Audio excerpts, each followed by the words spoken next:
David Hobbs, thank you for coming.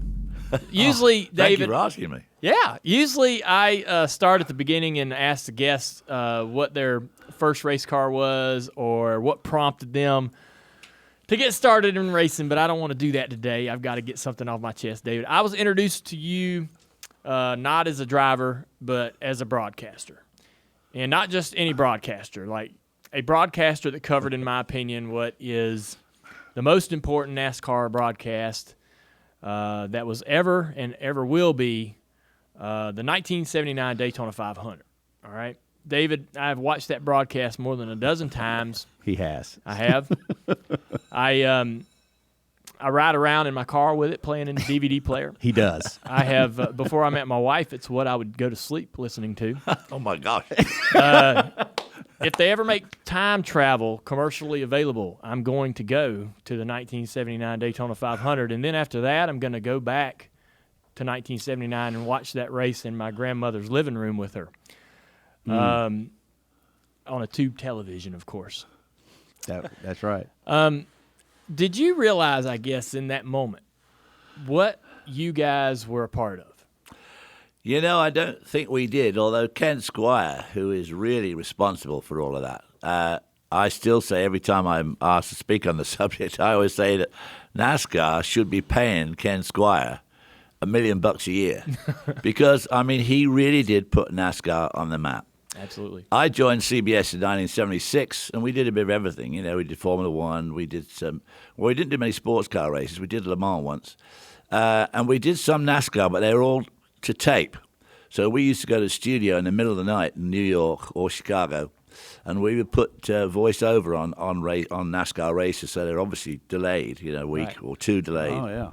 And that voiceover stuff is very difficult because it's all the video's all timed out. So you have to speak exactly to the video, and it's hard to do. Yeah, I've never. And then never all done this that. time, Ken kept saying to CBS, his bosses at CBS, you know, NASCAR's where it's at. That's where it's all going to be at. Well, of course, living up in New York then, back in the 70s and 60s, NASCAR didn't mean nothing to him, you know? them old rednecks from down south. Yeah. What do they know about New York? And anyway, in 75, I went to be interviewed by CBS to get the job. Yeah. Well, talk about cringe embarrassment. I mean, it was the worst interview I ever did. I mean, sweat was pouring down my chest and down the back of my neck. And this guy's asking me questions about, obviously knew nothing about racing at all. Well, I won the Formula 5000 championship. What's Formula 5000? Oh. Well, it's kind of like Formula One, about the same speed as Formula One, but stock engine. Have you ever won Indianapolis? No, I haven't. I've done it, but I've never won. Okay. Not impressed, he said. I mean, when I went out the door, if ever there was a don't call us, we'll call you, that was it. Well, ironically and extraordinarily luckily for me, that was in about September, October 75. In 1976, I went to do the Daytona 24-hour race with BMW, and Benny Parsons he and I were driving together. And as a quid pro quo, I got some Coca-Cola sponsorship. He was going to put me in his backup car for the 500. So, and that same guy that had interviewed me, finally, after Ken kept pulling and pulling and pulling, came down to look at the Daytona 500. Yeah. And he and his wife came to town, and we were on I was on the Ken Squire show at the Hawaiian Inn on the beach there. Yeah. And I'd had about 2 or 3 gin and tonics. So I was sort of right on top of the cam, and I hadn't started to go around the backside. And anyway, this guy, Clarence Cross, his name was there with his wife. And I went on for about 10 minutes, and Ken and I had the whole place hysterics. I mean, Richard Petty was there, and Cale Yarborough was there. Or most of the guys were there because they all liked Ken's show. And this guy, Clarence Cross, had come down specifically to look at NASCAR with a view to CBS taking it on. So I did about a 5-minute shtick, and it was all very funny. And when I sat down, his wife said, my gosh, she said, you shouldn't be driving race cars. You should be on the stage. Oh, so wow. I said, well, don't tell me, tell him. Yeah. Anyway, that got me onto CBS. But it also, ultimately, and obviously at that visit, sowed the seed. And I drove in the 500, not very well, but I did drive in the 500. Well, I say that. I mean, I qualified I came 8th in the race on Thursday, which can't be that bad. No, that's good. although on the first lap of the big race, when I'm now on the 8th row, and those days those cars took a bit of getting up to speed. And you're picking up speed, and you finally get around to turn 3, and now by the time you come off turn 4, you're about up to speed. And I'm in the middle of this pack, and there's smoke and dust, and you can smell the concrete where the odd guy scraping down the concrete. You smell the tire smoke where they're all touching each other. And I'm in the middle of this pack thinking, have I done the right thing here? This is probably not what I should be doing. Yeah. You're questioning your life decisions Yeah, as you're I three was. wide. But- That's funny. But that's all beside the point. The thing was that Clarence was there and obviously took back good reports to CBS. And in 1979, as I was still working for CBS, I was part of the broadcast team. Big Bill did not like the idea at all. He thought it was the worst thing they could do because he thought it would take away from the gate. So it was Wow. blacked out in Florida, blacked out in Georgia, Alabama, maybe even North Carolina or South Carolina. But I mean, he blacked out a lot. And I mean, everything was like you couldn't read about it, really. You couldn't write a story like that because the race was okay. And, of course, Cale and Donnie Allison were duking it out for the lead, and they were way gone, and they were just followed each other around. And, well, you all know what happened. Of course, on the last lap, I'm not quite sure who went down on who, but, I mean, the next thing is they're both on the apron going into 3. And then they go up, one of them goes up and hits the wall, and then all hell breaks loose. They start this fight. And old Cale, he had a bit of a comb-over job. Well, of course, when he took his helmet off, this hair now is wafting around out here. He's fighting Donnie. Meanwhile, everybody's hero, Richard Petty, comes through from a distant third to take his umpteenth win at the Daytona 500. So half the crowd think that's the best thing since sliced bread. Meanwhile, Bobby Allison, who finishes, I don't know, second or third, Yeah. he goes round on the slowing down lap. So he jumps out the car down at turn 3 and joins in the fracas. And, of course, Ken Squire's going mad in the booth. And the icing on the cake was that up in New York, up in the Northeast, they had a terrific snowstorm. Mm-hmm. So everybody was stuck at home. And they thinking they're going to get, maybe a couple of 3 million, maybe. And I think they had like 6.5, 7 million people watching this race. Yeah.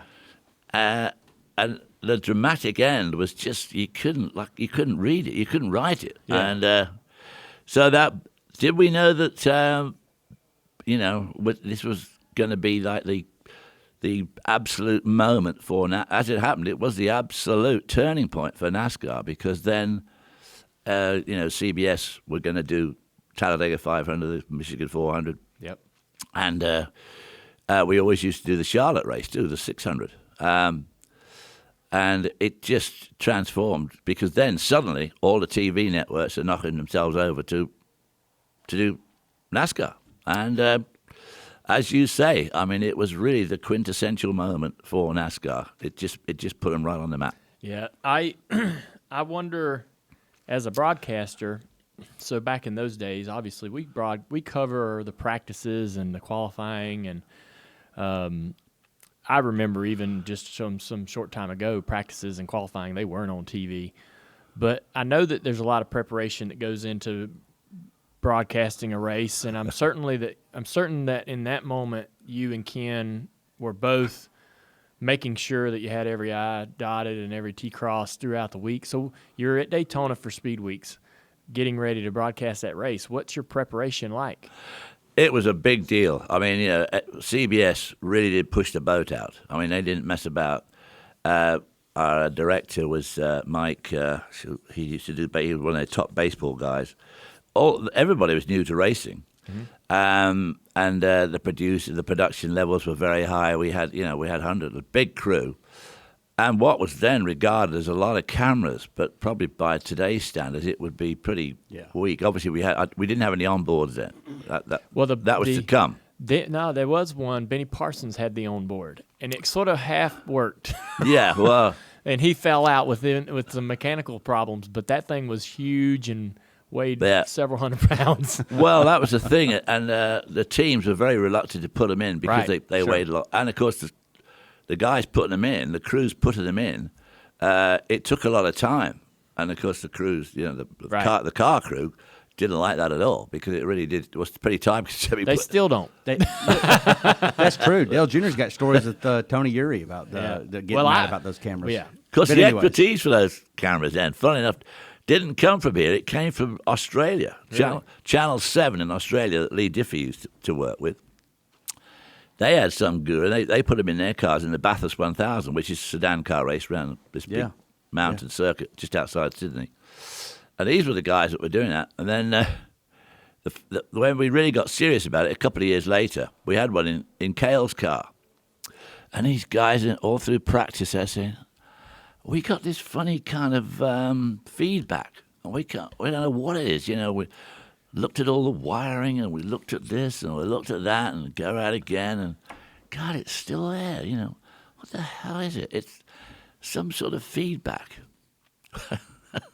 It turned out that Cale, when he's driving, mimics the engine. So he's sitting there going, and these guys are looking all over the place for some sort of wiring malfunction. Yes. And it's all the time it's Cale going. So this was I a believe is like the 1983 or 84 Daytona 500. Yeah, and he won the race, right? Didn't he? Yeah. And if you listen to the broadcast, you can hear it.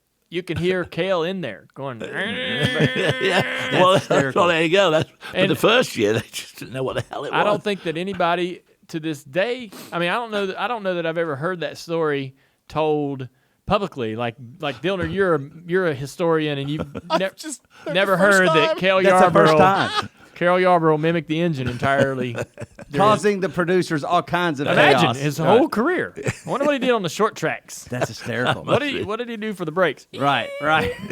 What do you do for the crashes? Pow! Owie!